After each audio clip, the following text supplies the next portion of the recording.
নমস্কাৰ ৰেডিঅ' লখিমপুৰৰ শ্ৰোতাসকলক সম্ভাষণ জনাই আৰম্ভ কৰিছোঁ আজিৰ অনুষ্ঠান হাতত লৈ ষ্টুডিঅ'ত মই পাৰ্থপ্ৰতিম বৰা। আমাৰ ষ্টুডিঅ'ৰ ঘড়ী অনুসৰি এতিয়া সময় নিশা ৮ বাজিছে। আগবঢ়োৱা হৈছে লখিমপুৰৰ বাতৰি। নমস্কাৰ, লখিমপুৰৰ বাতৰি হাতত লৈ ষ্টুডিঅ'ত এয়া মই মিণ্টু শইকীয়া। বিশ্ববিশ্ৰুত শিল্পী ভাৰতৰত্ন ডক্টৰ ভূপেন হাজৰিকাৰ আজি জন্মদিন। সমগ্ৰ অসমতে আজি শিল্পীগৰাকীক শ্ৰদ্ধা জনাই বিভিন্ন সাংস্কৃতিক কাৰ্যসূচী, শ্ৰদ্ধাঞ্জলি আদি আয়োজন কৰা হয়। সুধাকণ্ঠগৰাকীৰ জন্ম শতবৰ্ষ উদযাপনৰ মূল কাৰ্যসূচী ৰাজ্য চৰকাৰৰ উদ্যোগত পালন কৰা হৈছে যদিও অসম সাহিত্য সভা, অসম আবৃত্তি আৰু সংস্কৃতি পৰিষদ, জাতীয় দল সংগঠনৰ নিজা নিজা উদ্যোগতো বিভিন্ন কাৰ্যসূচী ৰূপায়ণ হয়। লখিমপুৰ জিলা প্ৰশাসনৰ উদ্যোগত পুৱাৰ ভাগত ৰাজহুৱা স্থান তথা বিভিন্ন অনুষ্ঠান প্ৰতিষ্ঠানত সুধাকণ্ঠৰ প্ৰতিচ্ছবি আৰু প্ৰতিমূৰ্তিত পুষ্পাঞ্জলি অৰ্পণ কৰা হয়। ইয়াৰ পিছত বিভিন্ন শিক্ষানুষ্ঠান তথা অনুষ্ঠান প্ৰতিষ্ঠানত বৰেণ্য সংগীত শিল্পীগৰাকীৰ গীতৰ প্ৰতিযোগিতা আৰু গীত পৰিৱেশনৰ দৰে কাৰ্যসূচী ৰূপায়ণ হয়। আজি সন্ধিয়া লখিমপুৰ জিলা পুথিভঁৰাল প্ৰেক্ষাগৃহত সুধাকণ্ঠৰ গীত, কবিতা আৰু কথাৰ এক অনুষ্ঠান অনুষ্ঠিত হৈছে। অসম আবৃত্তি আৰু সংস্কৃতি পৰিষদৰ লখিমপুৰ জিলা সমিতিৰ উদ্যোগত কালি জিলাখনৰ উত্তৰ পূৰ্বাঞ্চল সাংস্কৃতিক সংঘৰ প্ৰেক্ষাগৃহত সুধাকণ্ঠলৈ জাতিৰ শ্ৰদ্ধাঞ্জলি নামেৰে এটি অনুষ্ঠান সম্পন্ন হয়। বিয়লি লাহনগাঁওস্থিত গ্ৰাম্যানুভূতিত জন্ম শতবাৰ্ষিকীৰ লগত সংগতি ৰাখি মংগলবোধ জাগৰণ কেন্দ্ৰৰ উদ্যোগত আয়োজিত এক অনুষ্ঠানত এখন গ্ৰন্থ উন্মোচন হয়। জিলাখনৰ হিন্দুগাঁৱত কালিৰে পৰা দুদিনীয়া কাৰ্যসূচীৰে হিন্দুগাঁও যুৱ সংঘই হিন্দুগাঁও লেখিকা সমাৰোহ সমিতিৰ উদ্যোগত শিল্পীগৰাকীৰ জন্ম জয়ন্তী পালন কৰিছে। আজি সংগীত কাননৰ সহযোগত পানীগাঁৱৰ নৱজ্যোতি সংগীত বিদ্যালয়ে পানীগাঁও চাৰিআলিত এক শ্ৰদ্ধাঞ্জলি অনুষ্ঠানৰো আয়োজন কৰে। বাতৰি লিখাৰ পৰলৈকে জিলাখনৰ বিভিন্ন প্ৰান্তৰ পৰা বৰেণ্য সংগীত শিল্পীগৰাকীক শ্ৰদ্ধা জনাই আয়োজিত সাংগীতিক বিভিন্ন কাৰ্যসূচীৰ বাতৰি আহি আছে। লখিমপুৰ জিলা আইন সেৱা প্ৰাধিকৰণৰ উদ্যোগত আজি আজাদ বাঁহপাতি গড়েহগা উচ্চতৰ মাধ্যমিক বিদ্যালয়ত আন্তঃৰাষ্ট্ৰীয় সাক্ষৰতা দিৱস পালন কৰা হয়। বিদ্যালয়খনৰ শিক্ষক, স্থানীয় ৰাইজ আৰু ছাত্ৰ ছাত্ৰীয়ে অংশগ্ৰহণ কৰা আন্তঃৰাষ্ট্ৰীয় সাক্ষৰতা দিৱসৰ কাৰ্যসূচীত জিলা আইন সেৱা প্ৰাধিকৰণৰ সচিব প্ৰসেনজিৎ দাস উপস্থিত থাকে। বীৰ লাচিত সেনাৰ ঘিলামৰা আঞ্চলিক সমিতিৰ উদ্যোগত দেওবাৰে অঞ্চলটোৰ কৃতি ছাত্ৰ ছাত্ৰীক সম্বৰ্ধনা জ্ঞাপন কৰাৰ উদ্দেশ্যে এক বিশেষ সম্বৰ্ধনা সভা অনুষ্ঠিত হয়। ঘিলামৰা আদৰ্শ নিম্ন বুনিয়াদী বিদ্যালয় প্ৰেক্ষাগৃহত অনুষ্ঠিত হোৱা সম্বৰ্ধনা সভাত উচ্চ মাধ্যমিক আৰু উচ্চতৰ মাধ্যমিক পৰীক্ষাত সুখ্যাতিৰে উত্তীৰ্ণ হোৱা ৩ শতাধিক ছাত্ৰ ছাত্ৰীক সম্বৰ্ধনা জ্ঞাপন কৰা হয়। লখিমপুৰ জিলাৰ নকাড়ীস্থিত শুশ্ৰূষা ফিজিঅ' হোমত আজি এটি বিনামূলীয়া চিকিৎসা শিবিৰ সম্পন্ন হয়। বিশ্ব ফিজিঅ'থেৰাপী দিৱস উপলক্ষে আয়োজিত এই শিবিৰত বিশেষজ্ঞ চিকিৎসক গুৱাহাটীৰ ডাক্তৰ ঋতুৰাজ ভূঞা, ডাক্তৰ বিশ্বজিৎ বৰদলৈৰ উপৰি ডাক্তৰ কুলেন্দু ভূঞাইও অংশগ্ৰহণ কৰি পৰামৰ্শ আগবঢ়ায়। জিলাখনৰ এই ফিজিঅ' হোমত কঁকালৰ বিষ, ডিঙি বা অন্য গাঁঠিৰ বিষ, ষ্ট্ৰক বা স্পাইনেল কৰ্ড ইনজিউৰি, শিশুৱে সময়মতে খোজকাঢ়িব নোৱাৰা ইত্যাদি বিভিন্ন সমস্যাত ভুগি থকা ব্যক্তি সুস্থ হোৱাৰ বাতৰি প্ৰচাৰ হৈছে। এতিয়া সংক্ষেপতে আগবঢ়াইছোঁ জিলাখনৰ বিভিন্ন প্ৰান্তৰ কেইটিমান বাতৰি। সদৌ লখিমপুৰ জিলা নাগৰিক সমাজৰ ৪ৰ্থ বাৰ্ষিক প্ৰতিষ্ঠা দিৱসটি জিলাখনৰ বৰমূৰীয়া গাঁৱৰ টুল আদৰ্শ প্ৰাথমিক বিদ্যালয় প্ৰেক্ষাগৃহত কালি অনুষ্ঠিত হয়। লখিমপুৰ জিলাৰ বগীনদী আদৰ্শ উচ্চতৰ মাধ্যমিক বিদ্যালয়ৰ ছাত্ৰাবাসটি নিৰ্মাণ হোৱাৰ কেইবাবছৰৰ পিছত ব্যৱহাৰৰ পূৰ্বেই এতিয়া জহিক হৈ যোৱাৰ উপক্ৰম হোৱাত সচেতন মহলৰ মাজত তীব্ৰ প্ৰতিক্ৰিয়াৰ সৃষ্টি হৈছে। ডি ফুটাৰৰ সমস্যা সমাধানৰ লগতে বাংলাভাষীসকলে সততে সন্মুখীন হোৱা বিভিন্ন সমস্যা সমাধানৰ দাবীত অলপতে নাওবৈচাৰ ৰাজ আলী তিনিআলিত সদৌ অসম বাঙালী যুৱ ছাত্ৰ ফেডাৰেশ্যনৰ লখিমপুৰ জিলা সমিতিৰ উদ্যোগত এক প্ৰতিবাদী কাৰ্যসূচী ৰূপায়ণ হয়। শ্ৰোতাসকলক জনাওঁ যে আমাৰ লখিমপুৰৰ বাতৰি একে নামেৰে থকা ইউটিউব চেনেল আৰু ফেচবুক পেজ ৰেডিঅ' লখিমপুৰৰ জৰিয়তে শুনিব পাৰিব। নিয়মীয়াকৈ বাতৰিসমূহ শুনি থাকিবলৈ ফেচবুক পেজটি লাইক নাইবা ফ'ল' আৰু ইউটিউব চেনেলটি ছাবস্ক্ৰাইব কৰিব। আমাৰ আজিৰ নিশাৰ লখিমপুৰৰ বাতৰি ইমানতে অন্ত পৰিল। পৰৱৰ্তী বাতৰি প্ৰচাৰ হ'ব কাইলৈ নিশা ৮ বজাত। নমস্কাৰ। শ্ৰোতাসকলে ইমান পৰে লখিমপুৰৰ বাতৰি শুনিলে। এয়া ৰেডিঅ' লখিমপুৰ। আৰম্ভ কৰা হৈছে শিল্পীৰ পৃথিৱী। শিল্পীৰ পৃথিৱী অনুষ্ঠানত নাট্য তথা চলচ্চিত্ৰ জগতৰ প্ৰবীণ অভিনয় শিল্পী শ্ৰী পৰেশ বৰাৰ সৈতে হোৱা কথোপকথনৰ আজি ঊনবিংশ খণ্ড আগবঢ়োৱা হৈছে। তেখেতৰ সৈতে আলাপ কৰিছে মিণ্টু শইকীয়াই। নমস্কাৰ শ্ৰোতাসকল, শিল্পীৰ পৃথিৱী অনুষ্ঠানত অন্য এটা খণ্ড হাতত লৈ পুনৰ উপস্থিত হৈছোহি আপোনালোকৰ কাষত। আজিৰ খণ্ডত পুনৰ আমাৰ মাজত অতিথি হিচাপে উপস্থিত থাকি সাংস্কৃতিক কৰ্মময় জীৱনৰ বহু কথা কোৱা শ্ৰদ্ধাৰ পৰেশ বৰা ছাৰক আমি আকৌ পাইছোঁ। ছাৰ, অনুষ্ঠানলৈ আপোনাক আকৌ স্বাগতম জনাইছোঁ। ধন্যবাদ।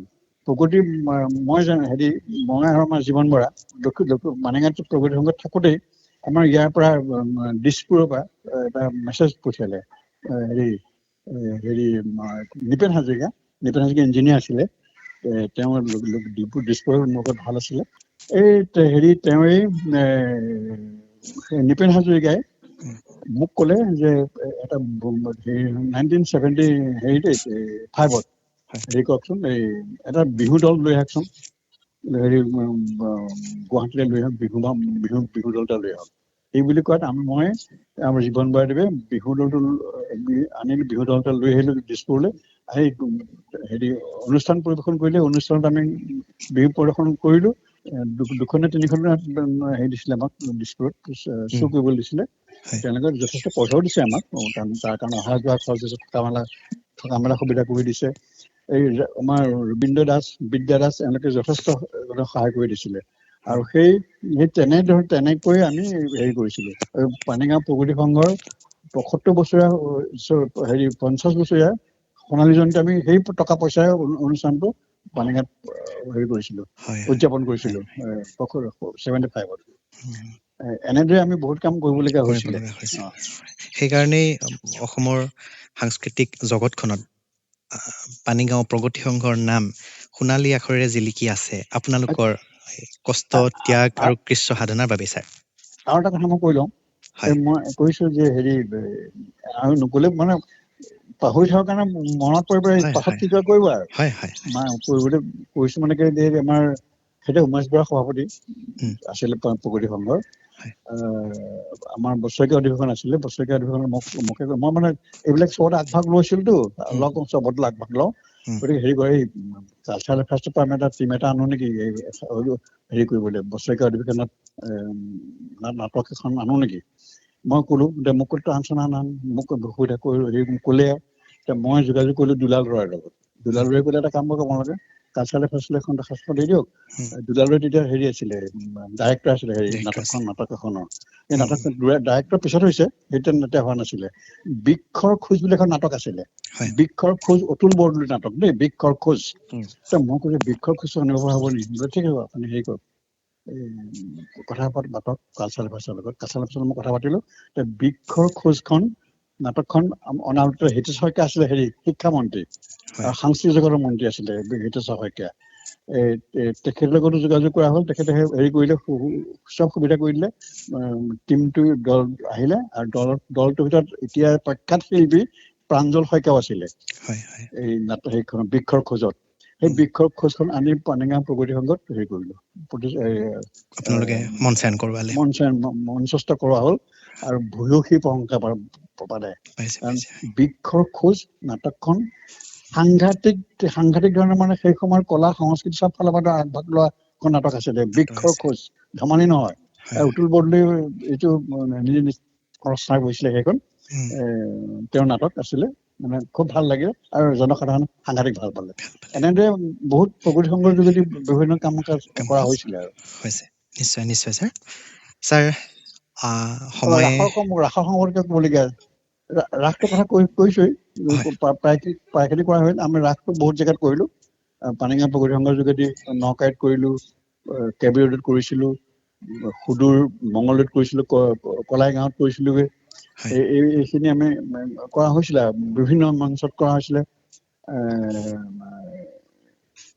ভাগৰি যাওঁগে না ৰাস কৰি কৰি, এনেকুৱা অৱস্থা হৈছিলে আমাৰ সেই সময়ত। আৰু বিৰাট পপুলাৰ হৈছিলে।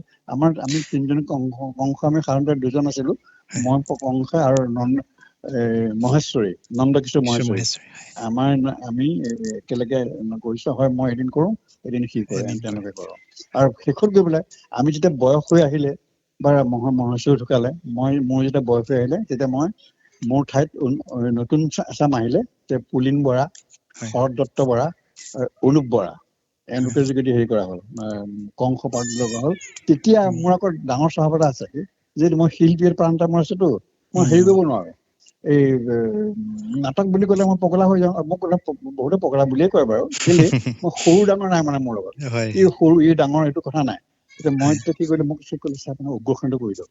মই উগ্ৰসেন ভাওটো কৰিবলৈ ললো। কংস ভাওটো কৰিলো মই প্ৰায় 25 বছৰ, আৰু উগ্ৰসেনটো কৰিলে প্ৰায় এই যোৱা বছৰকে মই কৰি আছো বুলি ক'ব পাৰি আৰু।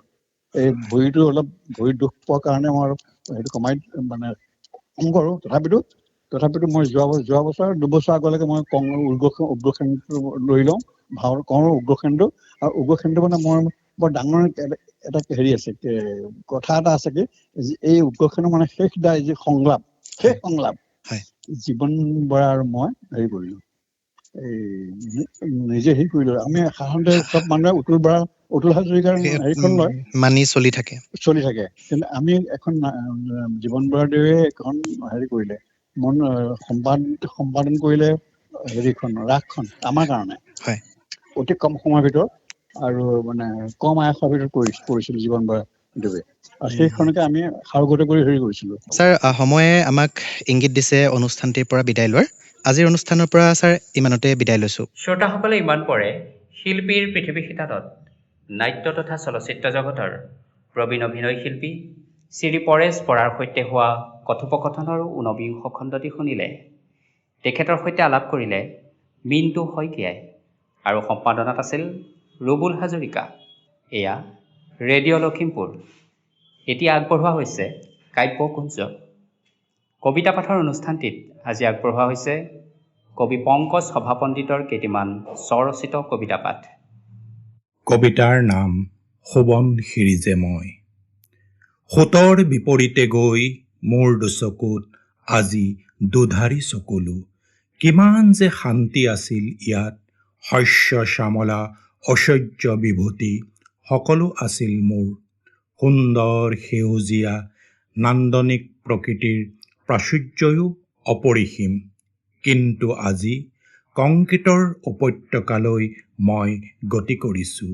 বৃহৎকায় যন্ত্ৰৰ ঝনঝননি সুলভ ইয়াত। কুলি কেতেকীৰ মাত আজি কেনিবা লুকাল। স্ব-উদ্ভাৱনী শক্তিৰে মই আকৌ উজলিম। ক্ষণস্থায়ী হ'ব তোমাৰ এই বিজয়।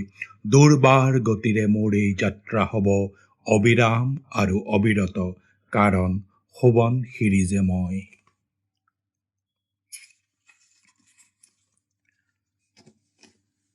ঈশ্বৰ। আকাশ এখন, ডাৱৰ অনেক, যিদৰে স্বৰ্গ এখন, ঈশ্বৰো এজন। ভিন্নতা আছে মাথো উপাসনাত। তুমি অবিনশ্বৰ, শক্তিৰ এক প্ৰতীক। তুমি এক বিশ্বাস। তুমি আছা বাবেই পৃথিৱীখন ইমান ধুনীয়া। আমি জানো তুমি নিৰাকাৰ। পানীৰ জানো ৰং আছে? সাগৰৰ বক্ষৰ ঢৌবোৰো একে নহয়। ফৰিং ফুটা জোনাকৰ তুমি ধ্ৰুৱতৰা, নাইবা মলয়াই কঢ়িয়াই অনা এক সুগন্ধি সুবাস। তোমাৰ আদিও নাই, অন্তও নাই, এক শাশ্বত, অনাদি আৰু অনন্ত। জীৱনৰ ৰং। আকাশৰ বিশালতা কিমান মইতো নাজানো। দুহাত মেলি দিলো, এবুকু উমাল বতাহে খুন্দা মাৰি দিলে। হাত দুখন সংকুচিত কৰিলো, এচলু পানীৰে পূৰ্ণ হ'ল মোৰ দুহাত। দুচকু জপাই পৰিৱেশৰ লগত মোহাচ্ছন্ন হলো। আই আৰু পিতাইৰ ছবি মানসপটত ভাহি আহিল। অনুভৱ কৰিলো আইৰ হৃদয়ৰ বিশালতা আকাশতকৈও ব্যাপক, আৰু মোৰ দুহাত উপচি থকা সেই এচলু পানী পিতাইৰ আশীৰ্বাদৰ ৰং। কঠিন সময়ৰ অনুভৱ। অশ্ৰুবোৰ নিগৰি নিগৰি বৈ আছে। দূষিত বতাহে ধৰণী কোবাই গৈছে। কোনে কাৰ মুখলৈ চাব, কোনে কাক সান্তনা দিব। গৃহবন্দী জীৱন, সুৰক্ষিত জীৱন, তথাপিও জীৱনৰ অমিয়া সুৰৰ লহৰ চাকিৰ পোহৰৰ দৰে জ্বলি আছে। আঁউসীৰ আন্ধাৰ নাশি জোনাক হ'ব।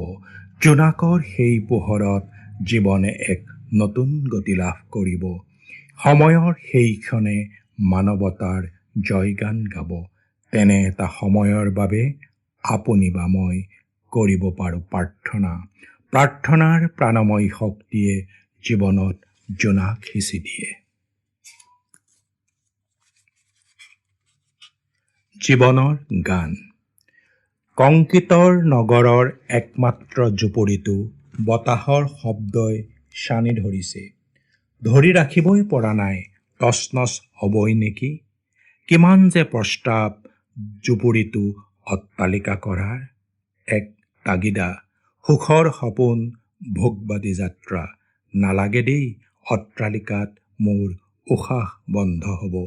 উৰুষা পজাৰ সপোন, হৃদয় গলোৱা মাদকতা ইয়াতেই আছে।